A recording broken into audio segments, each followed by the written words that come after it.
नमस्कार, आप सभी का स्वागत है हमारे चैनल पूनम सिखवाल पर। आज हम पढ़ने जा रहे हैं मुंशी प्रेमचंद जी का उपन्यास निर्मला।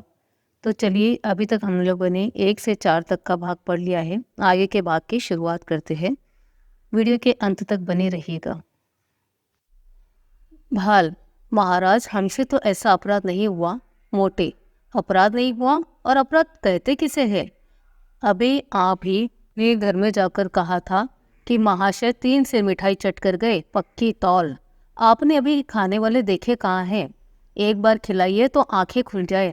ऐसे ऐसे महान पुरुष पड़े हैं जो पसेरी भर मिठाई खा जाए और डकार तक न ले। एक एक मिठाई खाने के लिए हमारी छिरौरी की जाती है, रुपये दिए जाते हैं। हम भिक्षुक ब्राह्मण नहीं हैं जो आपके द्वार पर पड़े रहे। आपका नाम सुनकर आए थे और यह न जानते थे कि मेरे भोजन के भी लाले पड़ जाएंगे। जाइए, भगवान आपका कल्याण करे। बाबू साहब ऐसे झेपे कि मुंह से बात न निकले। जिंदगी भर में उन पर कभी ऐसी फटकार न पड़ी थी। बहुत बातें बनाई, आपकी चर्चा न थी, एक दूसरे ही महाशय की बात थी। लेकिन पंडित जी का क्रोध शांत न हुआ। वह सब कुछ सहते रहे, पर अपने पेट की निंदा न सह सकते थे। औरतों को रूप की निंदा जितनी अप्रिय लगती है, उससे अधिक अप्रिय पुरुषों को अपने पेट की निंदा लगती है। बाबू साहब मानते तो थे, पर धड़का भी समाया हुआ था कि यह टिक न जाए। उनकी कृपणता पर पर्दा खुल गया था। अब इसमें संदेह न था। अब उस पर्दे को ढकना जरूरी था। अपनी कृपणता को छुपाने के लिए उन्होंने कोई बात उठा न रखी, पर होने वाली बात होकर ही रही।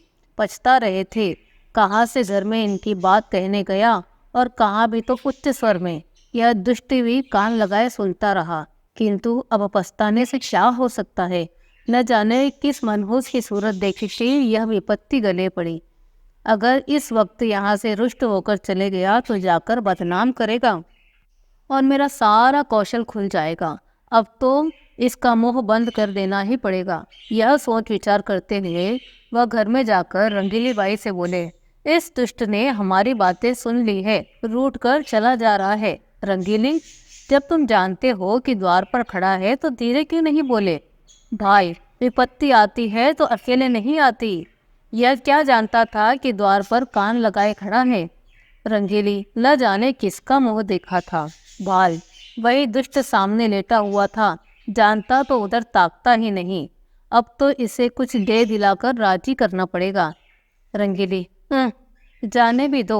वह तुम्हें वहां विवाह ही नहीं करना है तो क्या परवाह है? जो चाहे समझे, जो चाहे करे। भाल, यो जान न बचेगी। आओ, 10 रुपए विदाई के बहाने दे दूं।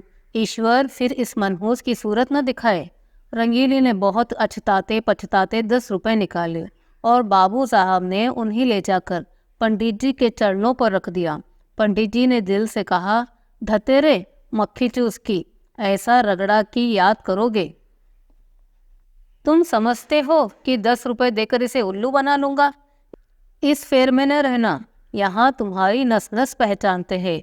रुपए जेब में रख लिए और आशीर्वाद देकर अपनी राह ली।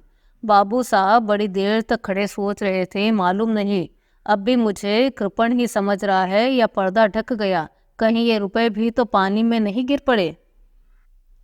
कल्याणी के सामने अब एक विषम समस्या आ खड़ी हुई। पति के देहांत के बाद उसे अपनी दुर्दशा का पहला और कड़वा अनुभव हुआ।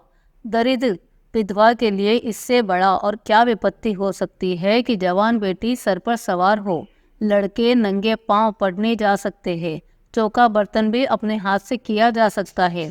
रूखा सूखा खाकर निर्वाह किया जा सकता है। झोपड़े में दिन काटे जा सकते हैं। लेकिन युवती कन्या घर में नहीं बिठाई जा सकती। कल्याणी को भालचंद्र पर ऐसा क्रोध आता था कि स्वयं जाकर उसके मुंह में कालिख लगाऊं, सिर के बाल नोच लूं, कहूं कि तू अपनी बात से फिर गया है, तू अपने बाप का बेटा नहीं। पंडित मोटेराम ने उसकी कपट लीला का नग्न वृत्तांत सुना दिया था। वह इसी क्रोध में बैठी थी कि कृष्णा खेलती हुई आई और बोली, कै दिन में बारात आएगी अम्मा? पंडित तो आ गए। कल्याणी, बारात का सपना देख रही है क्या? कृष्णा, वही चंदर तो कह रहा है कि 2-3 दिन में बारात आएगी। क्या न आएगी अम्मा? कृष्णा, एक बार तो कह दिया, सिर क्यों खाती है? कृष्णा, सबके घर तो बारात आ रही है, हमारे यहाँ क्यों नहीं आती? कल्याणी, तेरे यहाँ जो बारात लाने वाले थे उनके घर में आग लग गई। कृष्णा, सच अम्मा? तब तो सारा घर जल गया होगा। कहाँ रहते होगे? बहन कहाँ जाकर रहेगी? कल्याणी, अरे पगली, तू तो बात ही नहीं समझती। आग नहीं लगी, वह हमारे यहाँ ब्याह न करेगा। कृष्णा, यह क्यों अम्मा? पहले तो वही ठीक हो गया था ना। कल्याणी, बहुत से रुपए मांगता है, मेरे पास उसे देने के लिए रुपए नहीं है। कृष्णा, क्या बड़ी लालची है अम्मा? कल्याणी, लालची नहीं तो और क्या, पूरा कसाई, निर्दयी, दगाबाज। कृष्णा, तब तो अम्मा बहुत अच्छा हुआ कि उनके घर बहन का ब्याह नहीं हुआ। बहन उनके साथ कैसे रहती? यहाँ तो खुश होने की बात है अम्मा, तुम रंज क्यों कर रही हो? कल्याणी ने पुत्री को स्नेहमयी दृष्टि से देखा। इनका कथन कितना सत्य है, भोले शब्दों में समस्या का कितना मार्मिक निरूपण है। सचमुच यह तो प्रसन्न होने की बात है कि ऐसे कुपात्रों से संबंध नहीं हुआ। रंज की कोई बात नहीं। ऐसे कुमानसों के बीच मेरी बेचारी निर्मला न जाने क्या गति होती, अपने नसीबों को रोती। जरा सा घी दाल में अधिक पड़ जाता तो सारे घर में शोर मच जाता, जरा खाना ज्यादा पक जाता तो सास दुनिया सर पर उठा लेती। लड़का भी ऐसा लोभी है। बड़ी अच्छी बात है नहीं, बेचारी को उम्र भर रोना नहीं पड़ा। कल्याणी यहाँ से उठती है तो उसका हृदय हल्का हो जाता है। लेकिन विवाह तो करना ही था, और हो सके तो इसी साल, नहीं तो दूसरे साल फिर नए सिरे से तैयारी करनी पड़ेगी। अब अच्छे घर की जरूरत न थी, अच्छे वर की जरूरत न थी। अभागिनी को अच्छा घर वर कहाँ मिलता? अब तो किसी भांति सिर का बोझ उतारना था, किसी भांति लड़की को पार लगाना था, उसे कुएं में झोंकना था। यह रूपवती है, गुणशीला है, चतुर है, कुलीन है तो हुआ करे। दहेज नहीं तो उसके सारे गुण दोष है, दहेज हो तो सारे दोष गुण है। प्राणी का कोई मूल्य नहीं, केवल दहेज का मूल्य है। कितनी विषम भाग्य लीला है। कल्याणी का दोष कुछ कम न था। अबला और विधवा होना ही उसे दोषों से मुक्त नहीं कर सकता। उसे अपने लड़के अपनी लड़कियों से कहीं ज्यादा प्यारे थे। लड़के हल्के बैल है, भूसे खली पर पहला हक उनका है। उनके खाने से जो बच गया वो गायों का। मकान था, कुछ नगद था, कुछ हजार के गहने थे, लेकिन उसे अभी 2 लड़कों का पालन पोषण करना था। इन्हें पढ़ाना लिखाना था। एक कन्या और अभी 4-5 साल के विवाह करने योग्य हो जाएगी, इसीलिए वह कोई बड़ी रकम दहेज में नहीं दे सकती थी। आखिर लड़कों को भी कुछ चाहिए, वे क्या समझेंगे? वे क्या समझेंगे कि हमारा भी कोई बाप था। पंडित मोटेराम को लखनऊ से लौटे 15 दिन हो चुके थे। लौटने के बाद दूसरे ही दिन से वह वर की खोज में निकले थे। उन्होंने प्रण लिया था कि मैं लखनऊ वालों को दिखा दूंगा कि संसार में तुम ही अकेले नहीं हो, तुम्हारे ऐसे और कितने पड़े हुए हैं। कल्याणी रोज दिन गिना करती थी। आज उन्होंने उसे पत्र लिखने का निश्चय किया और कमल दवात लेकर बैठी ही थी कि मोटेराम का पदार्पण किया। कल्याणी, आइए पंडित जी, मैं तो आपको खत लिखने जा रही थी, कब लौटे? मोटेराम, लौटा तो प्रातःकाल ही था, पर इसी समय एक सेठ के यहाँ से निमंत्रण आया है। कई दिन से तरमाई न मिले थे। मैंने कहा कि लगे हाथ यह भी काम निपटा लेता हूँ। अभी उधर से लौटकर आया ही हूँ। कोई 500 ब्राह्मण को पंगत थी। कल्याणी, कुछ कार्य भी सिद्ध हुआ या रास्ता ही नापना पड़ा? मोटेराम, कार्य क्यों न सिद्ध होगा, भला यह भी कोई बात है? 5 जगह बातचीत कर आया हूँ, 5 की नकल लाया हूँ। उनमें से आप चाहे जिसे पसंद करें। यह देखिए, इस लड़के का बाप डाक के सीगे में 100 रुपये महीना का नौकर है। लड़का अभी कॉलेज में पढ़ रहा है, मगर नौकरी का भरोसा है। घर में कोई जायदाद नहीं, लड़का होनहार मालूम होता है, खानदान भी अच्छा है। 2000 में बात तय हो जाएगी। मांगते तो यह 3000 है। कल्याणी, लड़के के कोई भाई है? मोटे, नहीं, मगर 3 बहनें हैं और तीनों कुंवारी। माता जीवित है। अच्छा, अब दूसरी नकल दीजिए। यह लड़का रेल के सीगे में 50 रुपए महीना पाता है, माँ बाप नहीं है, बहुत ही रूपवान, सुशील और शरीर से खूब हष्ट-पुष्ट कसरती जवान है, मगर खानदान अच्छा नहीं। कोई कहता है माँ नाइन थी, कोई कहता है ठकुराइन थी। बाप किसी रियासत के मुखातार थे। घर में थोड़ी सी जमींदारी है, मगर उस पर कई हजार का कर्ज। वहाँ कुछ लेना देना न पड़ेगा। उम्र में कोई 20 साल होगी। कल्याणी खानदान में दाग न होता तो मंजूर कर लेती। देखकर तो मक्खी नहीं निकल जाती। मोटे, तीसरी नकल देखिए, ये जमींदार का लड़का है। कोई 1000 सालाना नफा है, कुछ खेती बाड़ी भी होगी। लड़का पढ़ा लिखा तो थोड़ा ही है, कचहरी अदालत के काम में चतुर है। दुहाजू है, पहली स्त्री को मरे 2 साल हुए, उससे कोई संतान नहीं, लेकिन रहना सहना मोटा है, पसीना कूटना घर ही में होता है। कल्याणी, कुछ दहेज मांगते हैं? मोटे, नहीं, कुछ न पूछिए, 4000 सुनाते हैं। अच्छा, यह चौथी नकल देखिए। लड़का वकील है, उम्र में 35 साल होगी, 300-400 की आमदनी है। पहली स्त्री मर चुकी है, उससे 3 लड़के भी हैं। अपना घर बनवाया है, कुछ जायदाद भी खरीदी है। यहाँ भी लेन देन का झगड़ा नहीं। कल्याणी, खानदान कैसा है? मोटे, बहुत ही उत्तम, पुराने रईस। अच्छा, यह 5वीं नकल दी। बाप का छापा खाना है, लड़का पढ़ा लिखा तो बीए तक है, पर उस छापे खाने में काम करता है। उम्र 18 साल की होगी। घर में प्रेस के सिवाय कोई जायदाद नहीं है, मगर किसी का कर्ज सर पर नहीं है। खानदान न तो बहुत अच्छा न बुरा। लड़का बहुत सुंदर और सचरित्र है, मगर 1000 से कम के मामला तय न होगा। मांगते तो वह 3000 है। अब आप बताइए, कौन सा वर पसंद करती है? कल्याणी, आप सबों को कौन पसंद है? मोटे, मुझे तो 2 वर पसंद आए, एक वो जो रेलवे में है और दूसरा जो छापे खाने में काम करता है। कल्याणी, मगर पहले के तो खानदान में आप दोष बताते हैं। मोटे, हाँ, ये दोष तो छापे खाने वालों को रहने दीजिए। कल्याणी, यहाँ 1000 देने को कहाँ से आएंगे? 1000 तो आपका अनुमान है, शायद वह और मुंह फैलाए। आप तो इस घर की दशा देख रहे हैं ना, भोजन मिलता है यही गनीमत है, रुपए कहाँ से आएंगे? जमींदार साहब 4000 सुनाते हैं, डाक बाबू तो 2000 का सवाल करते हैं। इनको जाने दीजिए, बस वकील साहब ही बचे हैं। 35 साल की उम्र भी कोई ज़्यादा नहीं, इन्हीं को क्यों न रखिए। मोटे राम, आप खूब सोच विचार कर ले। मैं यूँ आपकी मर्जी का ताबेदार हूँ, जो कहिएगा वहाँ जाकर टीका कर आऊँगा, मगर 1000 का मुंह न देखिए। छापे खाने वाला लड़का रत्न है, उनके साथ कन्या का जीवन सफल हो जाएगा। जैसी यह रूप और गुण की पूरी है, वैसा ही लड़का भी सुंदर और सुशील है। कल्याणी, पसंद तो मुझे भी यही है महाराज। 1 रुपये किसके घर से लाऊं? कोई देने वाला है कोई दानी? खाने वाले खा पीकर चंपत हुए, अब किसी की भी सूरत नहीं दिखाई देती, बल्कि और मुझसे बुरा मानते हैं कि हमें निकाल दिया। जो बात अपने बस के बाहर है, उसके साथ हाथ कैसे फैलाऊं? संतान किसको प्यारी नहीं होती, कौन उसे सुखी नहीं देखना चाहता, पर जब अपना काबू ही न हो, आप ईश्वर का नाम लेकर वकील साहब को टीका कर आइए। आयु कुछ अधिक है, लेकिन मरना जीना विधि के हाथ है।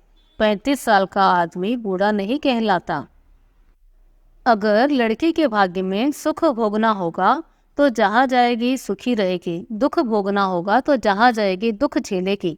हमारी निर्मला को बच्चों से प्रेम है, उनके बच्चों को अपना समझेगी। आप शुभ मुहूर्त देखकर टीका कर आए। निर्मला का विवाह हो गया, ससुराल आ गई। वकील साहब का नाम मुंशी था, मुंशी तोताराम। सांवले रंग के मोटे ताजे आदमी थे। उम्र तो अभी 40 से अधिक न थी, पर वकालत के कठिन परिश्रम ने सिर के बाल पका दिए। व्यायाम करना तो उन्हें अवकाश न मिलता था, वहाँ तक कि कभी घूमने भी न जाते। इसीलिए तोंद निकल आई थी। देह में स्थून होते हुए भी आए दिन कोई न कोई शिकायत रहती थी।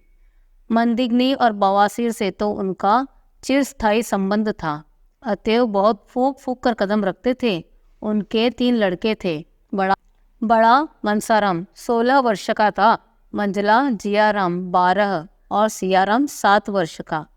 तीनों अंग्रेजी पढ़ते थे। घर में वकील साहब की विधवा बहन के सिवा और कोई औरत न थी।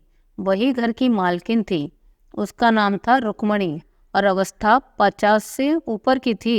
ससुराल में कोई न था, स्थायी रीति से यहीं रहती थी। तोताराम दंपत्ति विज्ञान में कुशल थे। निर्मला के प्रसन्न रखने के लिए उन्होंने जो जो स्वाभाविक कमी थी उसे वह उपहारों से पूरी करना चाहते थे। यद्यपि वह बहुत ही मितव्ययी पुरुष थे, पर निर्मला के लिए कोई न कोई तोहफा रोज लाया करते थे। मौके पर धन की परवाह न करते थे। लड़के के लिए थोड़ा दूध आता था, पर निर्मला के लिए मेवे, मुरब्बे, मिठाइयाँ, किसी चीज़ की कमी न थी। अपनी जिंदगी से भी सैर तमाशे देखने न गए थे, पर अब छुट्टियों में निर्मला को सिनेमा, सर्कस, एक्टर दिखाने ले जाते थे। अपने बहुमूल्य समय का थोड़ा सा हिस्सा उसके साथ बैठकर ग्रामोफोन बजाने में व्यतीत किया करते थे। लेकिन निर्मला को न जाने कि तोताराम के पास बैठना, हंसना, बोलने में संकोच होता था। इसका कदाचित यह कारण नहीं था कि अब तक ऐसा ही एक आदमी उसका पिता था, जिसके सामने वह सिर झुकाकर देह चुराकर निकली थी। अब उनकी अवस्था का एक आदमी उसका पति था। वह उसे प्रेम की वस्तु नहीं, सम्मान की वस्तु समझती थी। उनसे भागती फिरती। उनको देखते ही उसकी प्रफुल्लता पलायन कर जाती थी। वकील साहब को दंपत्ति विज्ञान न सिखाता था कि युवती के सामने खूब प्रेम की बातें करनी चाहिए, दिल निकाल कर रख देना चाहिए। यही उसके वशीकरण का मुख्य मंत्र है।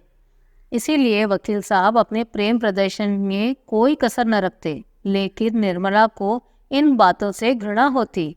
वही बातें जिन्हें किसी युवक के मुख से सुनकर उसका हृदय प्रेम से उन्मत्त हो जाता, वकील साहब के मुंह से निकलकर उसके हृदय पर शर के समान आघात करती थी। उनमें रस न था, उल्लास न था, उन्माद न था, हृदय न था, केवल बनावट थी, धोखा था और शब्दाडंबर था। उसे इत्र और तेल बुरा न लगता, सैर तमाशे बुरे न लगते, बनाव सिंगार भी बुरा न लगता। बुरा लगता तो केवल तोताराम के पास बैठना। वह अपना रूप और यौवन उन्हें न दिखाना चाहती थी, क्योंकि वहाँ देखने वाली आंखें न थीं। वह उन्हें इन रसों का आस्वादन लेने योग्य न समझती थी। कली प्रभात समीर के ही स्पर्श में खिलती है। दोनों में समान सादृश्य है। निर्मला के लिए वह प्रभात समीर कहाँ था? पहला महीना गुजरते ही तोताराम ने निर्मला को अपना खजांची बना लिया। कचहरी में आकर दिन भर की कमाई उसे दे देते। उनका ख्याल रखते थे कि निर्मला इन रुपयों को देखकर फूली समाएगी। निर्मला बड़े शौक से इस पद का काम अंजाम देंगी। एक एक पैसे का हिसाब लिखती। अगर कभी रुपए कम मिलते तो पूछती, आज कम क्यों है? गृहस्थी के संबंध में उसने खूब बातें करती। इन्हीं बातों के लायक वो उनको समझती थी। जो ही कोई विनोद की बात उनके मुंह से निकल जाती, उसका मुख लीन हो जाता था। निर्मला जब वस्त्र आभूषणों से अलंकृत होकर आईने के सामने खड़ी होती और उसमें अपने सौंदर्य की सुषमापूर्ण आभा देखती, तो उसका हृदय एक सतृष्ण कामना से तड़प उठता। मन में आता, इस घर में आग लगा दूं। अपनी माता पर क्रोध आता, पर सबसे अधिक क्रोध बेचारे निरपराध तोताराम पर आता। वह सदैव इस ताप में जला करती। बागा सवार लद्दू टट्टू पर सवार होना कब पसंद करेगा, चाहे उसे पैदल ही क्यों न चलना पड़े। निर्मला की दशा उसी बागे सवार की थी। वह उस पर सवार होकर उड़ना चाहती थी। उस उल्लासमयी विद्युत गति का आनंद उठाना चाहती थी। टट्टू के हिनहिनाने और कनौतियाँ खड़ी करने से क्या आशा होती है? संभव था कि बच्चों के साथ हंसने खेलने में वह अपनी दशा को थोड़ी देर के लिए भूल जाती थी। कुछ मन हरा हो जाता था। लेकिन रुक्मणी देवी लड़कों को उसके पास फटकने तक न देती, मानो वह कोई पिशाचनी हो। वह उन्हें निगल जाएगी। रुक्मणी देवी का स्वभाव सारे संसार से निराला था। यह पता लगाना कठिन था कि वह किस बात से खुश होती और किस बात से नाराज। एक बार जिस बात से खुश हो जाती, दूसरी बार उसी बात से जल जाती थी। अगर निर्मला अपने कमरे में बैठी रहती तो कहती कि न जाने कहाँ की मनहुसिन है, और अगर कोठे पर चढ़ जाती या महरियों से बातें करती तो छाती पीटने लगती। न लाज न शर्म, निगोड़ी ने हया बोलती। अब क्या कुछ दिनों में बाजार में नाचेगी। जब से वकील साहब ने निर्मला के हाथ में रुपये पैसे देने शुरू किए, रुक्मणी उसकी आलोचना करने पर आरूढ़ हो गई। उन्हें मालूम होता था कि अब प्रलय होने में थोड़ी सी कसर रह गई है। लड़कों को बार बार पैसों की जरूरत पड़ती। जब तक खुद स्वामिनी थी उन्हें बहला दिया करती थी, अब सीधे निर्मला के पास भेज देती थी। निर्मला को लड़कों के चटोरापन अच्छा न लगता था, कभी कभी पैसे देने से इनकार कर देती।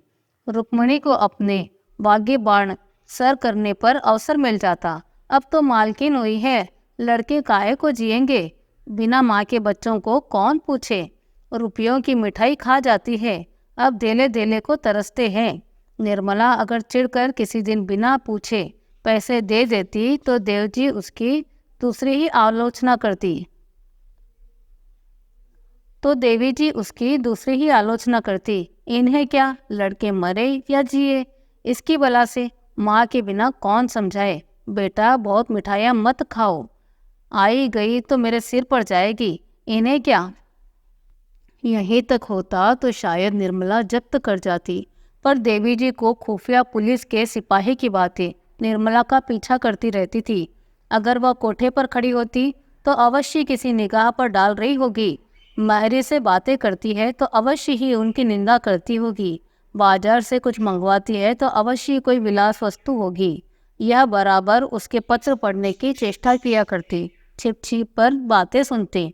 निर्मला उसकी दोधरी तलवार से कांपती रहती थी। यहाँ तक कि उसने एक दिन पति से कहा, आप जरा जीवी को समझा दीजिए, क्यों मेरे पीछे पड़ी रहती है। तोताराम ने तेज होकर कहा, तुम्हें कुछ कहा क्या। रोज ही कहती है, बात मुंह से निकालना मुश्किल है। अगर मैं उन्हें इस बात से जलन हो कि यह मालकिन क्यों बनी हुई है तो आप उन्हीं को रुपये पैसे दीजिए, मुझे ना चाहिए। यही मालकिन बनी रहे, मैं तो केवल इतना चाहती हूँ कि कोई मुझे ताने मैंने न दिया करे। यह कहते कहते निर्मला की आंखों में आंसू बहने लगे। तोताराम को अपना प्रेम दिखाने का यह बहुत ही अच्छा मौका मिला। बोले, मैं आज ही उनकी खूब खबर लूँगा, साफ कह दूंगा, मुंह बंद के रहना है तो रहो, नहीं तो अपनी राह लो। इस घर की स्वामी वह नहीं तुम हो, वह केवल तुम्हारी सहायता के लिए है। अगर सहायता करने के बदले तुम्हें दिक करती है तो उन्हें यहाँ रहने की जरूरत नहीं है। मैंने सोचा था कि विधवा है, अनाथ है, पाव भर आटा खाएगी, पड़ी रहेगी। जब और नौकर चाकर खा रहे हैं तो वह भी तुम्हारी बहन ही है। लड़कों की देखभाल के लिए औरत की जरूरत भी थी, रख लिया, लेकिन इसके यह माने नहीं कि तुम्हारे ऊपर शासन करे। निर्मला ने फिर कहा, लड़कों को सिखा देती है कि जाकर माँ से पैसे मांगे, कभी कुछ लड़के आकर मेरी जान खाते हैं। घड़ी भर लेटना मुश्किल हो जाता है, डांटती हूँ तो आंखें लाल पीली करके दौड़ती है। मुझे समझती है कि लड़कों को देखकर जलती है। ईश्वर जानते हैं कि बच्चों को कितना प्यार करती हूँ, आखिर मेरे ही बच्चे हैं ना, तो मुझे उनसे जलन क्यों होगी। मुझे उनसे क्यों जलन होने लगी। तोताराम क्रोध से कांप उठे। बोले, तुम्हें जो लड़के दिख करे उसे पीट दिया करो। मनसाराम को तो मैं बोर्डिंग हाउस में भेज दूंगा, बाकी दोनों को तो आज ही ठीक किए देता हूँ। उस वक्त तोताराम कचहरी जा रहे थे। डांट डपट करने का मौका न था, लेकिन कचहरी से लौटते ही उन्होंने घर में रुक्मणी से कहा, क्यों बहन, तुम्हें इस घर में रहना है या नहीं। अगर रहना है तो शांत होकर रहो, या क्या कि दूसरों का रहना मुश्किल कर दो। रुक्मणी समझ गई कि बहू ने अपना वार किया, पर वह दबने वाली औरत न थी। एक तो उम्र में बड़ी, तिस पर इसी घर की सेवा में जिंदगी काट दी। किसी की मजाक थी कि उन्हें बेदखल कर दे। उन्होंने भाई की इस शुद्रता पर आश्चर्य हुआ। बोली, अगर तुम्हारी यह इच्छा है तो घर में आग लगा दे और मैं खड़ी देखा करूं।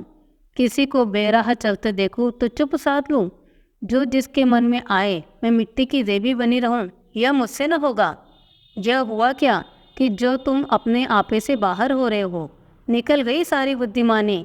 कल की लड़की चोटी पकड़कर नचाने लगी है, कोई पूछना न ताछना, बस उसने तार खींचा और तुम काट के सिपाही की तलवार निकालकर खड़े हो गए। तोता, सुनता हूँ कि तुम हमेशा खुच्चर निकालती रहती हो, बात बात पर ताने देती रहती हो। अगर कुछ सीख देनी है तो उसे प्यार से, मीठे शब्दों से देनी चाहिए। तानों से सीख मिलने के बदले उल्टा और जी जलने लगता है। रुक्मणी, तो तुम्हारी यह मर्जी है कि किसी बात में न बोलूं, यही सही। फिर यह न कहना कि तुम घर में बैठी रहती हो, क्यों नहीं सलाह देती। जब मेरी बातें जहर लगती है तो क्या मुझे कुत्ते ने काटा है जो बोलूं। मसल है, नाटो खेती बहुरियो घर। मैं भी देखूं बहुरिया कैसे घर चलाती है। इतने में सियाराम और जियाराम स्कूल से आ गए। आते ही आते दोनों बुआ जी के पास जाकर खाने के लिए मांगने लगे। रुक्मणी ने कहा, जाकर अपनी नई अम्मा से क्यों नहीं मांगते, मुझे बोलने का हुक्म नहीं है। तोता, अगर तुम लोगों ने इस घर में कदम रखा तो टांग तोड़ूंगा। बदमाशी कर कमर बांधी है। जियाराम जरा शौक था, बोला, उनको तो आप कुछ नहीं कहते, हम ही को धमकाते हैं, कभी पैसे नहीं देती। सियाराम ने इस कथन पर अनुमोदन किया। कहती है, मुझे दिख करोगे तो कान काट लूंगी। निर्मला अपने कमरे से बोली, मैंने कब कहा था कि तुम्हारे कान काट लूंगी, अभी से झूठ बोलने लगे। इतना सुनना था कि तोताराम ने सियाराम के दोनों कान पकड़कर उठा लिए। लड़का जोर से चीख मारकर रोने लगा। रुक्मणी ने दौड़कर बच्चे को मुंशी जी के हाथ से छुड़ा लिया और बोली, बस रहने भी दो, क्या बच्चे को मार डालोगे। हाय हाय, कान लाल हो गया है। सच कहा है, नई बीवी पाकर आदमी अंधा हो जाता है। अभी से यह हाल है तो इस घर के भगवान ही मालिक है। निर्मला अपनी विजय पर मन ही मन प्रसन्न हो रही थी, लेकिन जब मुंशी जी ने बच्चे का कान पकड़कर उठा लिया तो उससे न रहा गया, छुड़ाने को दौड़ी, पर रुक्मणी पहले ही पहुंच गई थी। बोली, पहले आग लगा दी, अब बुझाने दौड़ी हो। जब अपने लड़के होंगे तब आंखें खुलेगी, पराई पीर क्या जाना। निर्मला, खड़े तो है, पूछ लो, मैंने क्या आग लगा दी। मैंने इतना ही कहा था कि लड़के मुझे पैसों के लिए बार बार दिक करते हैं, इसके सिवाय जो मेरे मुंह से निकला हो तो मेरी आंखें फूट जाए। तोता, मैं खुद इन बच्चों की शरारत देखा करता हूँ, अंधे थोड़े हूँ। तीनों जिद्दी और शरीर हो गए हैं। बड़े मियाँ तो आज हॉस्टल भेजता हूँ। रुक्मणी, अब तक तुम्हें इनकी शरारत न सूझी, आज आंखें इतनी क्यों तेज हो गई। तोताराम, तुम्ही ने इन्हें इतना शौक कर रखा है।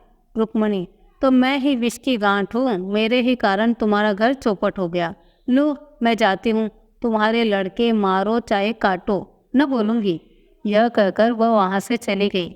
निर्मला बच्चे को रोता देखकर विहल हो उठी। उसने उसे छाती से लगा लिया और गोद में लिए हुए अपने कमरे में लाकर उसे चुमकारने लगी, लेकिन बालक और भी सिसक सिसक कर रोने लगा। उसका अबोध हृदय इस प्यार में वह मात्र स्नेह न पाता था जिससे देव ने उसे वंचित कर दिया था। यह वात्सल्य न था, केवल दया थी। यह वह वस्तु थी जिस पर उसका कोई अधिकार न था, जो केवल भिक्षा के रूप में उसे दी जा रही थी। पिता ने पहले भी 2-4 बार मारा था जब उसकी माँ जीवित थी, लेकिन तब उसकी छाती से लगाकर रोती न थी। वह अप्रसन्न होकर उससे बोलना छोड़ देती, यहाँ तक कि वह स्वयं थोड़ी ही देर बाद सब कुछ भूलकर फिर माता के पास दौड़ जाता था। शरारत के लिए सजा पाना तो उसकी समझ में आता था, लेकिन मार खाने पर चुमकारना जाना उसकी समझ में न आता था। मातृ प्रेम में कठोरता होती है, लेकिन मृदुलता से मिली हुई। इस प्रेम में करुणा थी, पर वह कठोरता न थी, जो आत्मीयता का गुप्त संदेश है। स्वस्थ अंग की परवाह कौन करता है, लेकिन वही अंग जब किसी वेदना से टपकने लगता है तो उसे ठेस और धक्के से बचाने का यत्न किया जाता है। निर्मला का करुण रोदन बालक को अपने अनाथ होने की सूचना दे रहा था। वह बड़ी देर तक निर्मला की गोद में बैठा रोता रहा और रोते रोते सो गया।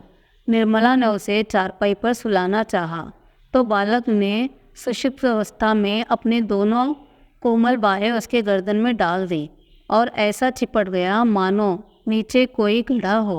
शंका और भय से उसका मुख विकृत हो गया। निर्मला ने फिर बालक को गोद में उठा लिया, चारपाई पर न सुला सकी।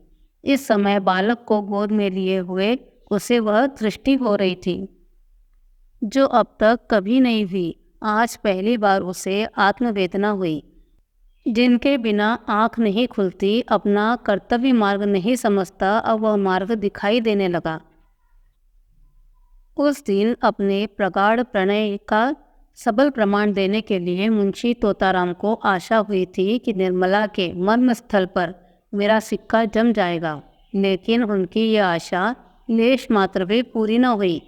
बल्कि पहले तो वह कभी कभी उनसे हंसकर बोला भी करती थी, अब बच्चों के लालन पालन में व्यस्त रहने लगी। जब घर आते बच्चों को उसके साथ बैठा पाते, कभी देखते कि उन्हें नहला रही है, कभी कपड़े पहना रही है, कभी कोई खेल खेला कर रही है, तो कभी कोई कहानी कह रही है। निर्मला का तृषित हृदय प्रणय की ओर से निराश होकर इस अवलंबन की ओर गनीमत समझने लगा।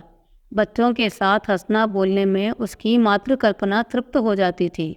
पति के साथ हंसने बोलने से उसे जो संकोच, जो अरुचि तथा जो अनिच्छता होती थी, यहाँ तक कि वो उठकर भाग जाना चाहती थी। उसके बदले बालकों के सच्चे सरल स्नेह के चित्त प्रसन्न हो जाता था। पहले मनसाराम उसके पास आते हुए झिझकता था, लेकिन मानसिक विकास में 5 साल छोटा। हॉकी और फुटबॉल ही उसका संसार, उसकी कल्पनाओं का मुक्त क्षेत्र तथा उसकी कामनाओं का हरा भरा बाग था। एक हरे बदन का छरहरा सुंदर हंसमुख लज्जाशील बालक था, जिसका घर में केवल भोजन का नाता था। बाकी सारे दिन न जाने कहाँ घूमता रहता था। निर्मला उसके मुख से खेल की बातें सुनकर थोड़ी देर के लिए अपनी चिंताओं को भूल जाती थी और चाहती थी कि एक बार फिर वही दिन आ जाते हैं जब वह गुड़ियों के साथ खेलती, उनके ब्याह रचाती थी। और अभी थोड़े ही तो समय गुजरे थे। मुंशी तोताराम एकांत सेवी मनुष्यों की भांति विषयी जीव थे। कुछ दिनों तो वह निर्मला को सैर तमाशे दिखाते रहे, लेकिन जब देखा कि इसका कुछ फल नहीं होता है तो फिर एकांत सेवन करने लगे। दिन भर के कठिन परिश्रम, मासिक परिश्रम के बाद उनका चित्त आमोद प्रमोद के लिए लालायित हो जाता। लेकिन जब अपनी विनोद वाटिका में प्रवेश करते तो उसके फूलों को मुरझाया, पौधों को सूखा और क्यारियों में धूल उड़ती हुई देखते थे तो उनका जी चाहता था क्यों न इस वाटिका को उजाड़ दो। निर्मला उनसे क्यों विरक्त रहती है, इसका रहस्य उनकी समझ में न आता था। दंपति शास्त्र के सारे मंत्रों की परीक्षा कर चुके पर मनोरथ पूरा न हुआ। अब क्या करना चाहिए यह उनकी समझ में न आता था। एक दिन वह इसी चिंता में बैठे हुए थे कि उनके सहपाठी मित्र नयन सुखराम आकर बैठ गए और सलाम वलाम के बाद मुस्कुरा कर बोले, आजकल तो खूब गहरी छंती होगी, नई बीवी का आलिंगन करके जवानी का मज़ा आ ही जाता होगा। बड़े भाग्यवान हो। भाई, रूठी हुई जवानी को मनाने का इससे अच्छा कोई उपाय नहीं है कि नया विवाह हो जाए। यहाँ तो जिंदगी बवाल हो रही है। पत्नी की बुरी तरह चिमटी है कि किसी तरह पिंड ही नहीं छूटता। मैं तो दूसरी शादी की फिक्र में हूँ। कहीं डॉल है तो ठीक ठाक कर दो। दस्तूरी में एक दिन तुम्हें उसके हाथ के बने हुए पान खिला देंगे। तोताराम ने गंभीर भाव से कहा, कहीं ऐसी हिमाकत न कर बैठना, नहीं तो पछताओगे। हम तुम अब उस काम के नहीं रहे। सच कहूँ तो मैं शादी करके पछता रहा हूँ। बुरी बला गले पड़ी है। सोचा था 2-4 साल और ज़िंदगी का मज़ा उठा लूँ, पर उल्टी आंतें गले पड़ गई। नए सुख, तुम क्या बात करते हो? लड़कियों को पंजे में लाना क्या मुश्किल बात है। जरा सैर तमाशे दिखा दो, उनके रूप रंग की तारीफ कर दो, बस रंग जम गया। तोता, यह सब कुछ कर धर के हार गया। नयन, अच्छा कुछ इत्र, तेल, फूल, पत्ते, चाट वाट का भी मजा चखाया? तोता, अजय यह सब कर चुका, दंपति शास्त्र के सारे मंत्र का इम्तिहान ले चुका, सब कोरी गप्पे हैं। नयन, अच्छा तो अब मेरी एक सलाह मानो, जरा अपनी सूरत बनवा लो। आजकल यहाँ एक बिजली के डॉक्टर आए हुए हैं जो बुढ़ापे के सारे निशान मिटा देते हैं। क्या मजाल कि चेहरे की एक झुर्रियाँ या सिर का बाल पका हो, न जाने क्या जादू कर देते हैं, आदमी का चोला ही बदल जाता है। तोता, फीस क्या लेते हैं? नयन, फीस तो सुना है शायद 500 रुपये लेंगे। तोता, अजी कोई पाखंडी होगा, बेवकूफ़ों को लूट रहा होगा। कोई रोगन लगाकर 2-4 दिन के लिए चाहे जितना चेहरा चमका देता होगा। इश्तहारी डॉक्टरों पर अब विश्वास नहीं रहा। 10-5 की बात होती है तो कह देता, जरा दिल लगी ही सही, 500 रुपये बड़ी रकम है। नयन, तुम्हारे लिए 500 रुपये कौन सी बड़ी बात है? 1 महीने की आमदनी। मेरे पास तो भाई 500 रुपये होते तो सबसे पहले यही काम करवाता। जवानी के 1 घंटे की कीमत 500 रुपये से कहीं ज़्यादा होती है।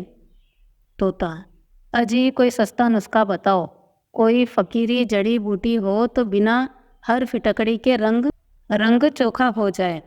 बिजली और रेडियम बड़े आदमियों के लिए रहने दो, उन्हीं को मुबारक।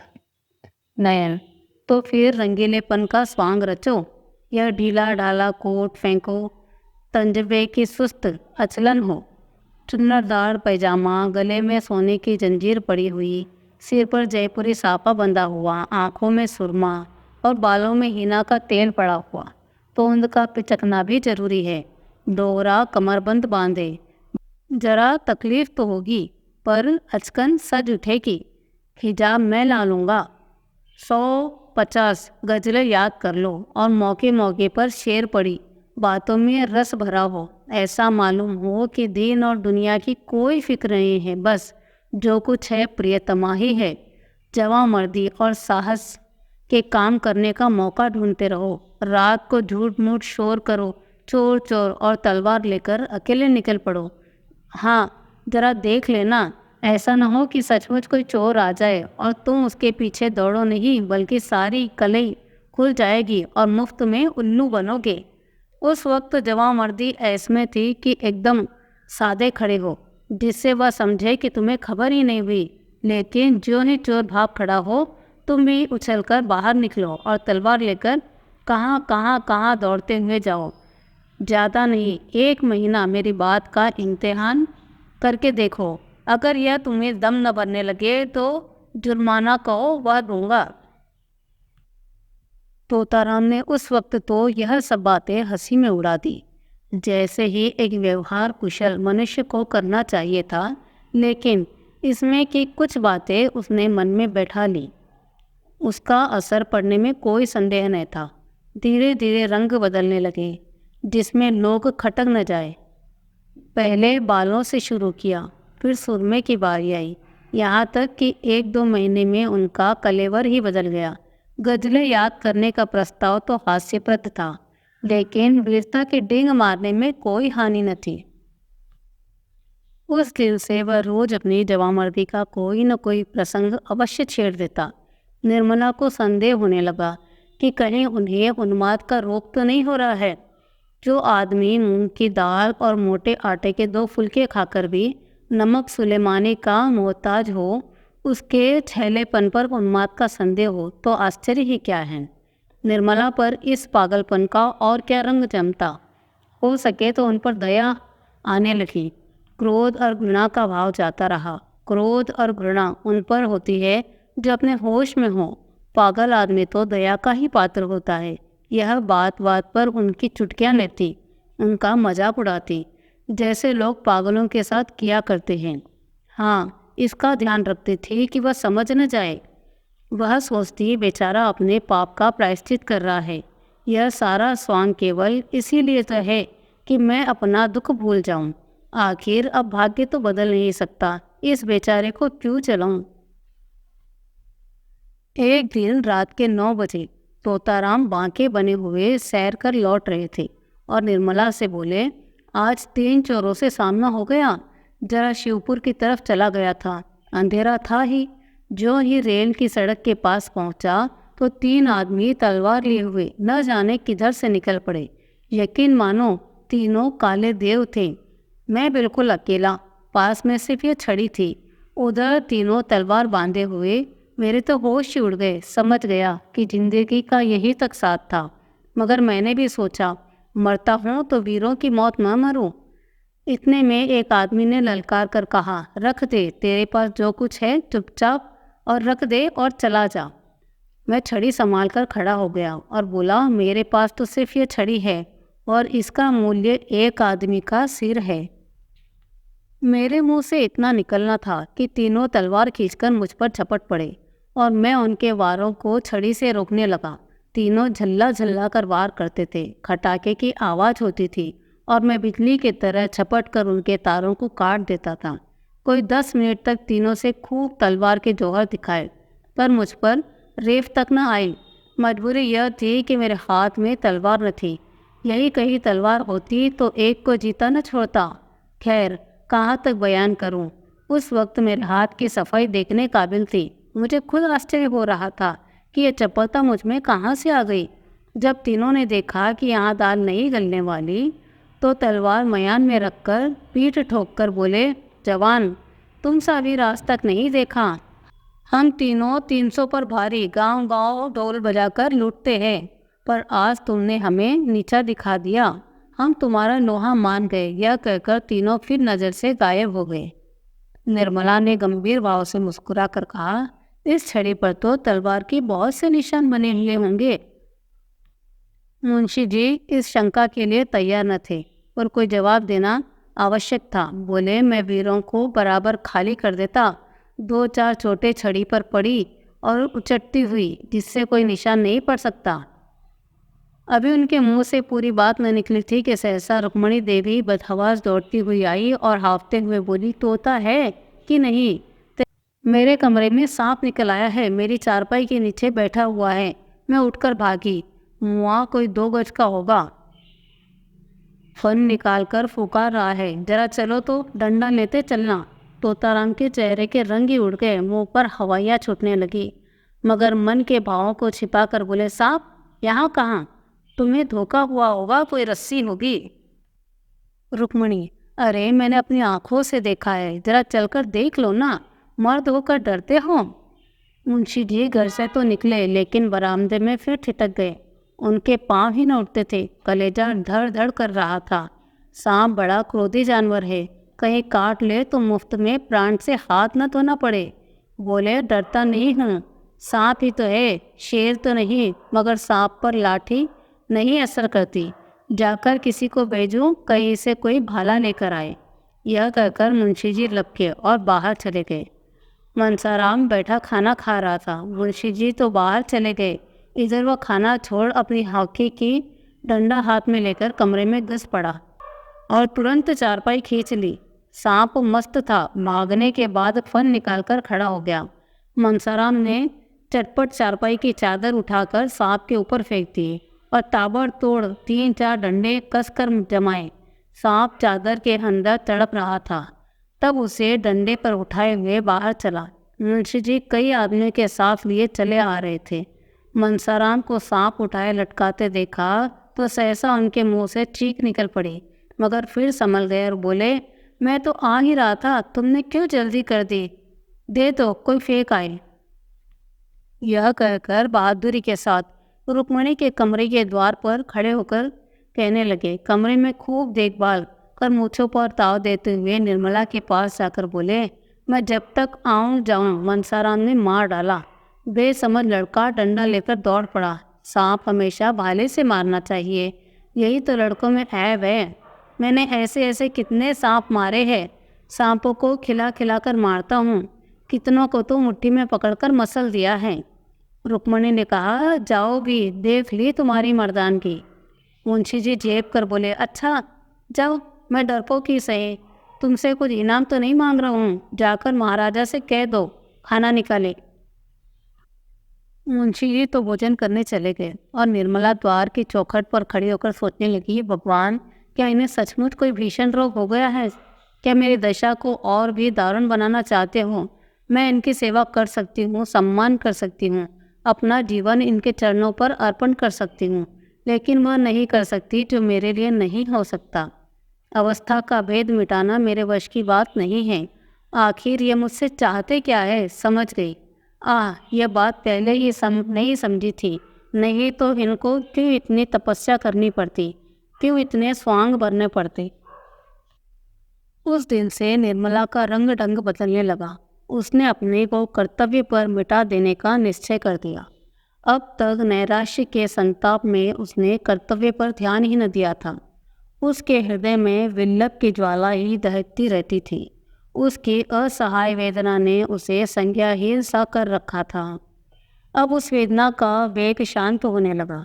उसे ज्ञात हुआ कि मेरे लिए जीवन का कोई आनंद नहीं। उसका स्वप्न देखकर क्यों इस जीवन को नष्ट करो। संसार में सबके सब प्राणी सुख सेज पर ही तो नहीं सोते। मैं भी उन्हीं अभागों में से हूँ। मुझे भी विधाता ने दुख की गठरी ढोने के लिए चुना है। वह बोझ सिर से उतार नहीं सकता। उसे फेंकना भी चाहूँ तो नहीं फेंक सकती। उस कठिन भार से चाहो आंखों के अंधेरे छा जाए, चाहे गर्दन टूटने लगे, चाहे पैर उठाना दुरुस्त हो जाए, लेकिन वह गठरी ढोनी ही पड़ेगी। उम्र भर का कैदी कहाँ तक रोएगा। रोए भी तो कौन देखता है, किसे उस पर दया आती है। रोने से काम में हर्ज होने के कारण उसे और यातना ही सहनी पड़ती है। दूसरे दिन वकील साहब कचहरी से आए तो देखा कि निर्मला की सहास्य मूर्ति अपने कमरे के द्वार पर खड़ी है। वह अनिश्चित छवि देखकर उनकी आंखें तृप्त हो गई। आज बहुत दिनों के बाद उन्हें यह कमल खिला हुआ दिखलाई दिया। कमरे में एक बड़ा सा आईना दीवार में लटका हुआ था। उस पर एक पर्दा पड़ा रहता था। आज उसका पर्दा उठा हुआ था। वकील साहब ने कमरे में कदम रखा तो शीशे पर निगाह पड़ी। अपनी सूरत साफ साफ दिखाई दी। उनके हृदय में चोट सी लग गई। दिन भर के परिश्रम से मुख की क्रांति मलिन हो गई थी। भांति भांति के पौष्टिक पदार्थ खाने पर भी गालों की झुर्रियाँ साफ दिखाई दे रही थी। तोंद कसी होने पर भी किसी मुंहजोर घोड़े के भांति बाहर निकली हुई थी। आईने के सामने किंतु दूसरी ओर ताकती हुई निर्मला भी खड़ी हुई थी। दोनों सूरतों में कितना अंतर था। एक रत्न जटित विशाल भवन, दूसरा टूटा फूटा खंडर। वह उस आईने की ओर न देख सके। उनकी यह हीनावस्था उनके लिए असहाय थी। वह आईने के सामने से हट गई। उन्हें अपनी ही सूरत से घृणा होने लगी। फिर इस रूपवती कामिनी का उनसे घृणा करने का कोई आश्चर्य की बात न थी। निर्मला की ओर ताकने का भी उन्हें साहस न हुआ। उसकी यह अनुपम छवि उनके हृदय में शूल बन गई। निर्मला ने कहा, आज इतनी देर कहाँ लग गई? दिन भर राह देखते देखते आंखें फूट जाती है। तोताराम ने खिड़की की ओर ताकते हुए जवाब दिया, मुकदमों के मारे दम मारने की छुट्टी नहीं मिलती। अभी एक मुकदमा और था, लेकिन मैंने सिरदर्द का बहाना कर कर भाग खड़ा हुआ। निर्मला, तो क्यों इतने मुकदमे लेते हो? काम उतना ही करना चाहिए जितना आराम से हो सके। प्राण देकर थोड़े ही काम किया जाता है। मत लिया करो बहुत मुकदमे। मुझे रुपयों का लालच नहीं है, तो आराम से रहो तो रुपये बहुत मिलेंगे। तोताराम, भाई आते ही लक्ष्मी को तो नहीं ठुकराया जाता। निर्मला, लक्ष्मी अगर रक्त और मांस की भेंट लेती है तो उनका न आना ही अच्छा है। मैं धन की भूखी नहीं हूँ। इस वक्त मनसाराम भी स्कूल से लौटा। धूप में चलने के कारण मुख पर पसीने की बूंदें आई हुई थी। गोरे मुखड़े पर खून की लाली दौड़ रही थी। आंखों में ज्योति सी निकलती मालूम होती थी। द्वार पर खड़ा होकर बोला, अम्मा जी लाइए, कुछ खाने के लिए निकालिए, जरा खेलने जाना है। निर्मला जाकर गिलास में पानी लाई और एक तश्तरी में कुछ मेवे रखकर मनसा को दे दिए। मनसाराम जब खाकर चलने लगा तो निर्मला ने पूछा, कब तक आओगे?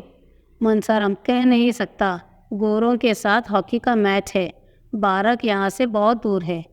निर्मला, भाई जल्दी आना, खाना ठंडा हो जाएगा तो कहोगे मुझे भूख नहीं है। मनसाराम ने निर्मला की ओर सरल स्नेह भाव से देखकर कहा, मुझे देर हो जाएगी तो समझ लीजिएगा, वही खा लूँगा, मेरे लिए बैठने की ज़रूरत नहीं है। वह चला गया तो निर्मला बोली, पहले तो घर में आते ही न थे, मुझसे बोलते शर्माते थे, किसी चीज़ की ज़रूरत होती तो बाहर से ही मंगवा भेजते थे। जब से मैंने बुलाकर कहा तब से आने लगे हैं। तोताराम ने कुछ चिढ़कर कहा, यह तुम्हारे पास खाने पीने की चीज़ें मांगने क्यों आता है? दीदी से क्यों नहीं कहता? निर्मला ने यह बात प्रशंसा पाने के लोभ से कही थी।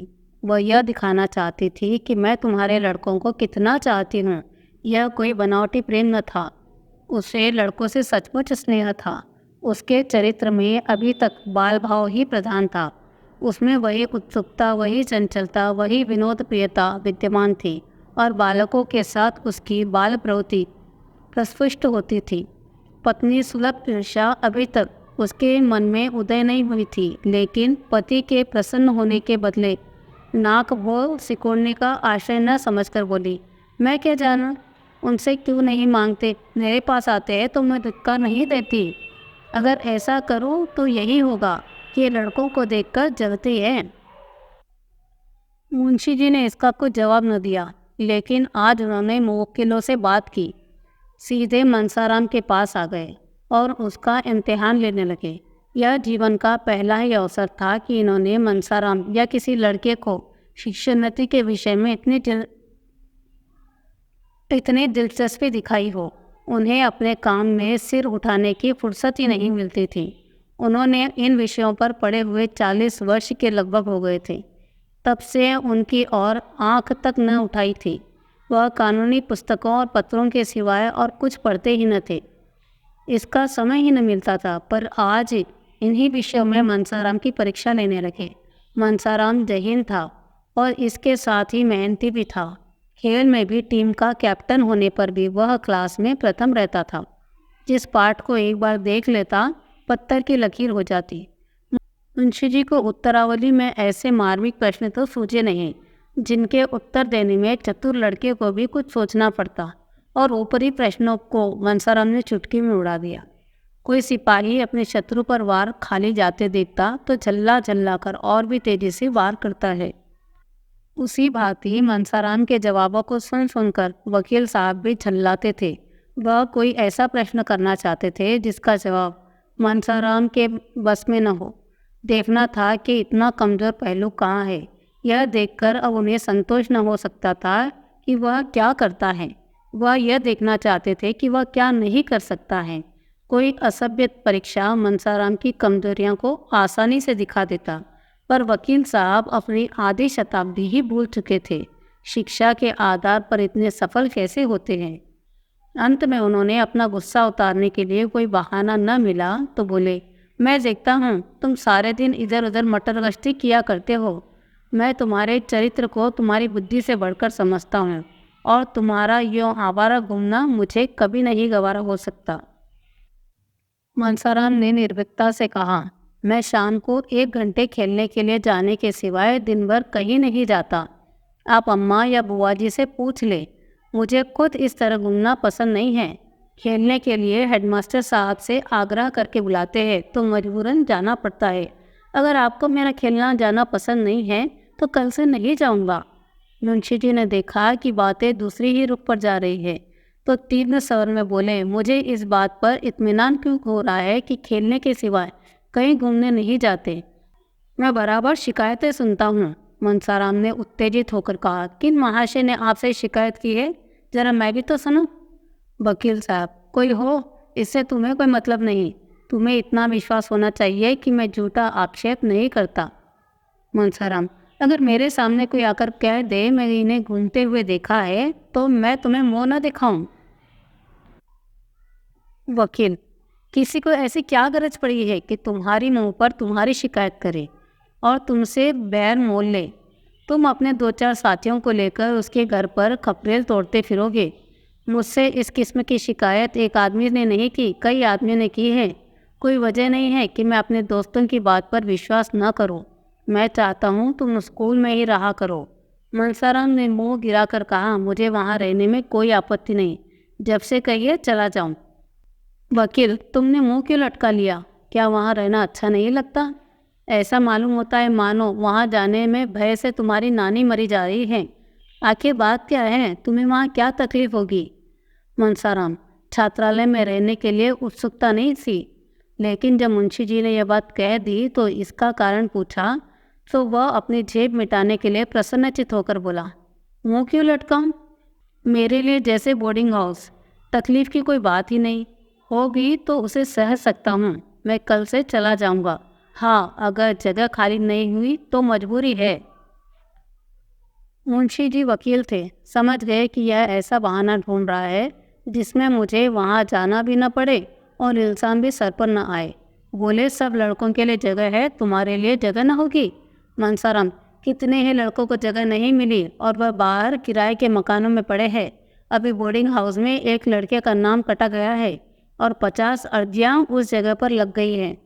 वकील साहब ने ज़्यादा तर्क वितर्क करना उचित नहीं समझा। मनसाराम को कल तैयार रहने की आज्ञा देकर अपनी बग्घी तैयार करवाई और सैर करने चले गए। इधर कुछ दिनों के बाद शाम को प्राय सैर करने चले जाया करते थे। किसी अनुभवी प्राणी ने बतलाया था कि दीर्घ जीवन के लिए इससे बढ़कर कोई मंत्र नहीं।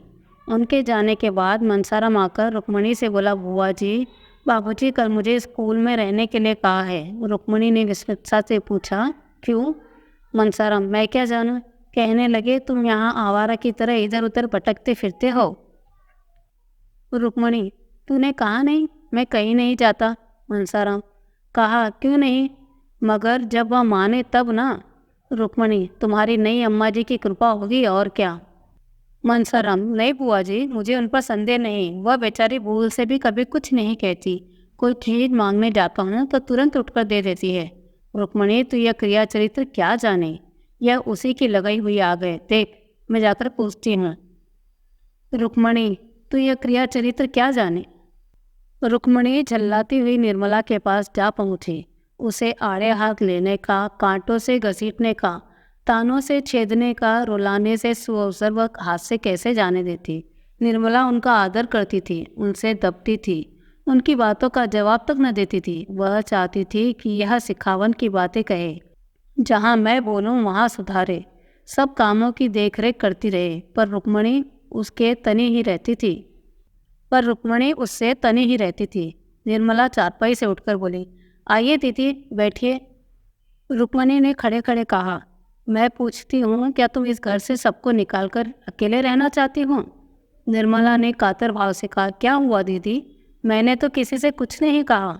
रुक्मणी, मनसाराम को घर से निकाल देती है, जिस पर कहती है मैंने तो किसी से कुछ नहीं कहा। क्या तुमने इतना भी नहीं देखा जाता? निर्मला, दीदी जी, मैं तुम्हारे चरणों को छूकर कहती हूँ, मुझे कुछ नहीं मालूम। मेरी आंखें फूट जाए अगर इसके विषय में मैंने मुंह तक खोला हो।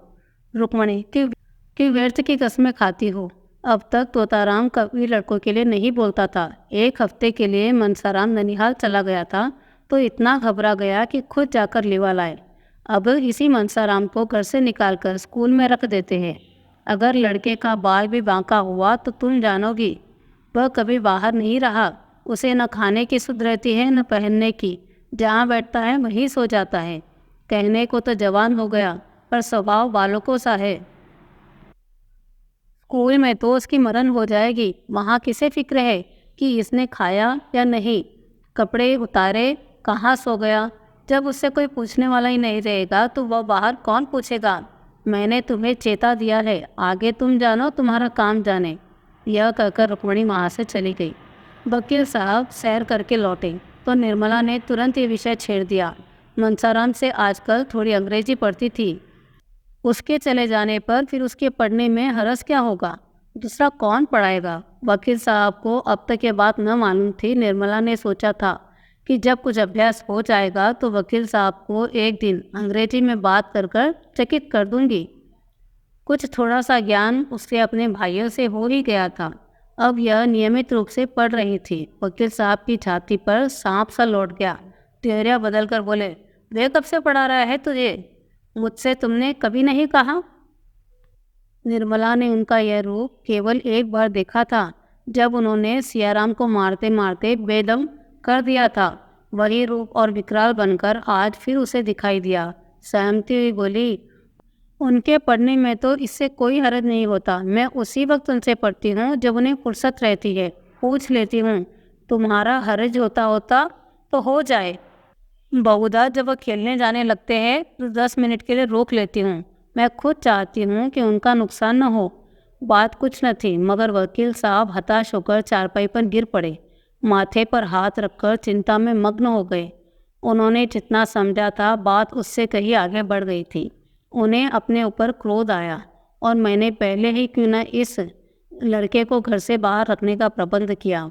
आजकल तो ये महारानी इतनी खुश दिखाई देती है, इसका रहस्य अब समझ में आया। पहले कभी कमरा इतना सजाया न रहता, बनावट चुनाव भी न करती थी। अब देखता हूँ काया पलट सी गई है। जी में तो आता है इसी वक्त चलकर मनसाराम को निकाल दे, लेकिन प्रौढ़ बुद्धि ने समझाया, अगर इस अवसर पर क्रोध की जरूरत नहीं है। कहीं इसने भाप लिया तो गजब ही हो जाएगा।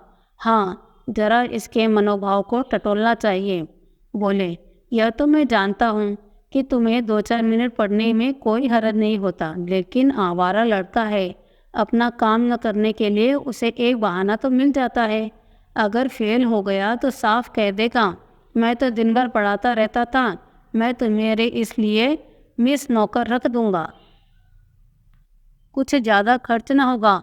तुमने मुझे पहले क्यों नहीं कहा? यह तुम्हें भला क्या पढ़ाता होगा? 2-4 शब्द बताकर भाग जाता होगा।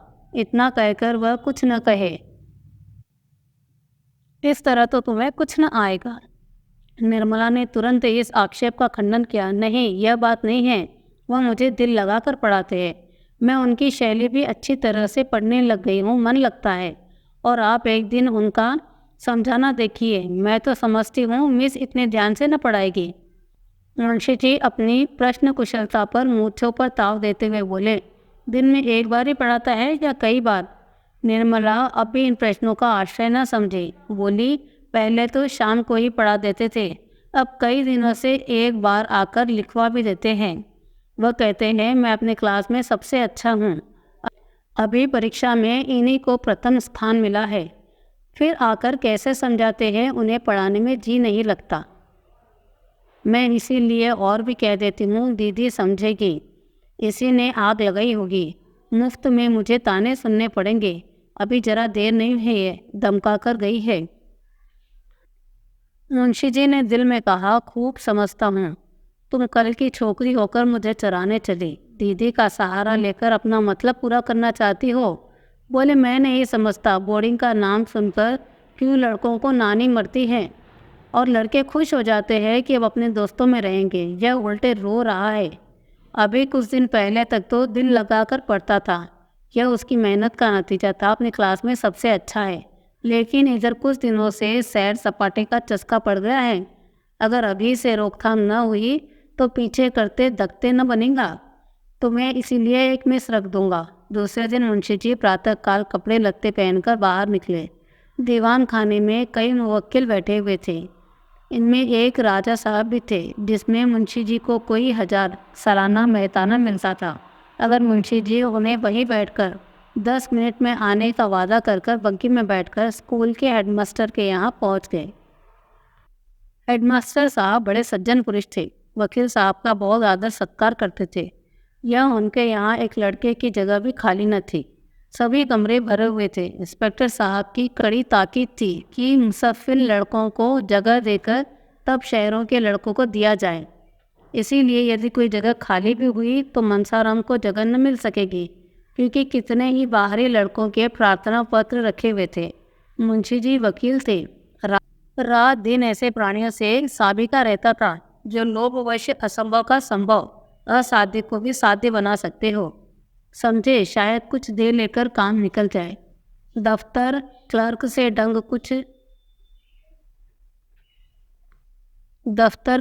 कुछ ढंग की बातचीत करनी चाहिए। पर उसने हंसकर कहा, मुंशी जी, यह कचहरी नहीं, स्कूल है। हेडमास्टर साहब के कानों में इसकी भनक भी पड़ गई तो जामे के बाहर हो जाएंगे। मनसाराम को खड़े खड़े निकाल देंगे। संभव है अफसरों से शिकायत कर दे। बेचारे मुंशी जी अपना सा मुँह लेकर रह गए। 10 बजते बजते झुंझलाते हुए घर लौटे। मनसाराम उसी वक्त घर से स्कूल जाने के लिए निकला। मुंशी जी ने कठोर नेत्रों से उसे देखा, मानो वह उनका शत्रु हो, और घर में चले गए। इसके बाद 10-12 दिनों तक वकील साहब का यही नियम रहा कि कभी सुबह कभी शाम किसी न किसी बहाने स्कूल के हेडमास्टर साहब से मिलते और मनसाराम को बोर्डिंग हाउस में दाखिल करने की चेष्टा करते, पर किसी स्कूल में जगह नहीं मिलती। सभी जगहों से कोरा जवाब मिलता। अब दो ही उपाय थे, या तो मनसाराम को अलग किराए का मकान में रख दिया जाए या दूसरे स्कूल में भर्ती करा दिया जाए। ये दोनों बातें आसान थी।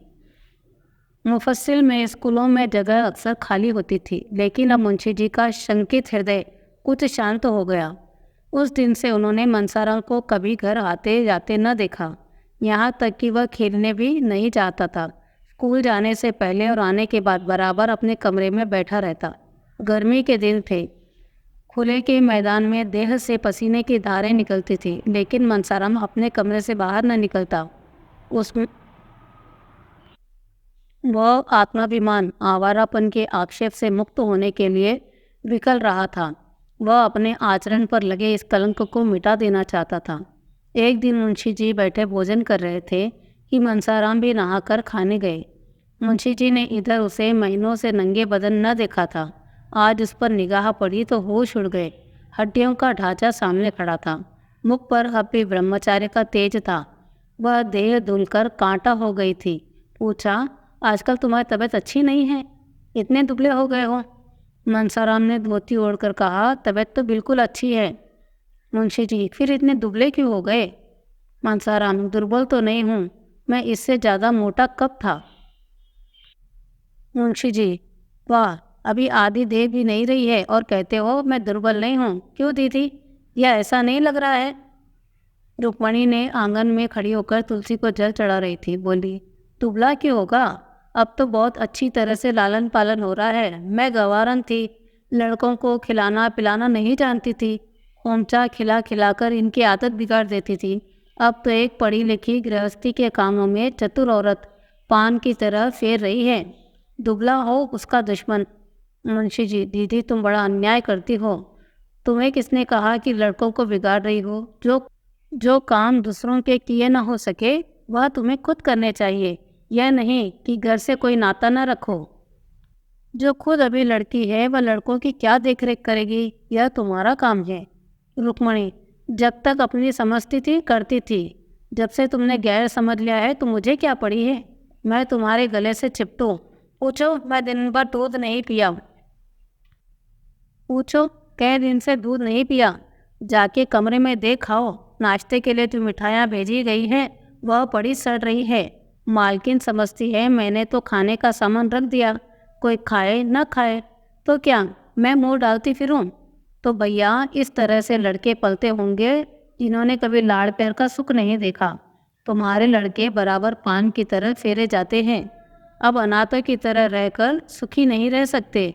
मैं तो बात साफ कहती हूँ, बुरा माने तो कोई माने। उस पर सुनती हूँ तो लड़कों को स्कूल में रखने के प्रबंध हो रहे हैं।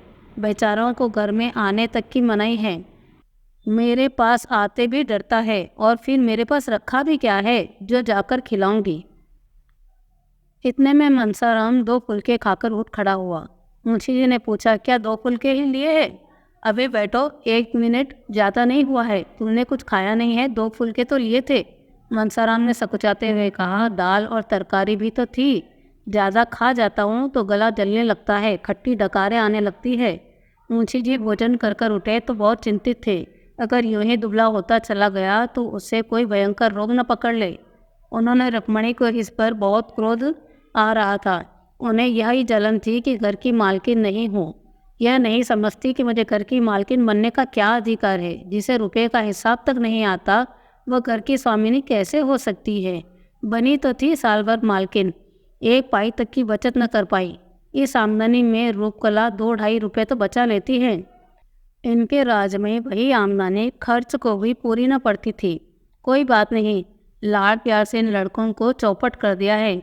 इतने बड़े बड़े लड़कों को इसकी क्या ज़रूरत कि जब कोई खिलाए तो खाए। इन्हें तो खुद अपनी फिक्र करनी चाहिए। मुंशी जी दिन भर उसी अधेड़ बुन में पड़े रहे। 2-4 मित्रों से जिक्र भी किया। लोगों ने कहा, उसके खेलकूद में बाधा न डालिए, अभी से उसे कैद न कीजिए। खुली हवा में चरित्र में भटक होने की उसे संभावना होती है, जितना बंद कमरे में। कुसंगत में जरूर बचाइएगा, मगर यह नहीं कि इसे घर से निकलने ही न दिया जाए। युवावस्था में एकांतवास चरित्र के लिए बहुत ही हानिकारक है। मुंशी जी को अब अपनी गलती मालूम हुई। घर लौटकर मनसाराम के पास गए। वह अभी स्कूल से आया ही था और बिना कपड़े उतारे एक किताब के सामने खोलकर सामने खिड़की की ओर ताक रहा था। उसकी दृष्टि एक भिखारिन पर लगी हुई थी जो अपने बालक को गोद में लिए भिक्षा मांग रही थी। बालक माता की गोद में बैठा प्रसन्न हो रहा था, मानो कि वह किसी राज सिंहासन पर बैठा हो। मनसाराम उस बालक को देखकर रो पड़ा। वह बालक क्या मुझसे अधिक सुखी नहीं है? इस अनंत विश्व में ऐसी कौन सी वस्तु है जिसे वह इस गोद के बदले पाकर प्रसन्न हो? ईश्वर की ऐसी वस्तु की सृष्टि नहीं समझ सकते। ईश्वर ऐसे बालकों को जन्म ही क्यों देती है जिससे भाग्य में मातृ वियोग का दुख भोगना पड़े? आज मुझसा अभागा संसार में और कौन है किसे मेरे खाने पीने की जीने मरने की सुध है? अगर मैं आज मर भी जाऊं तो किसी के दिल को चोट नहीं लगेगी। पिता तो मुझे रुलाने का मजा आता है, वह मेरी सूरत भी नहीं देखना चाहते। मुझे घर से निकाल देने की तैयारी हो रही है। आह माता, तुम्हारा लाडला बेटा आज आवारा कहाँ जा रहा है? वही पिताजी जिनके हाथ में तुमने मुझे तीनों भाइयों का हाथ पकड़ाया था, आज मुझे आवारा और बदमाश कह रहे हैं। मैं इस योग्य भी नहीं कि इस घर में रहकर रह सकूं। मैं इस योग्य भी नहीं कि इस घर में रह सकूं। यह सोचते सोचते मनसाराम अपार वेदना से फूट फूट कर रोने लगा।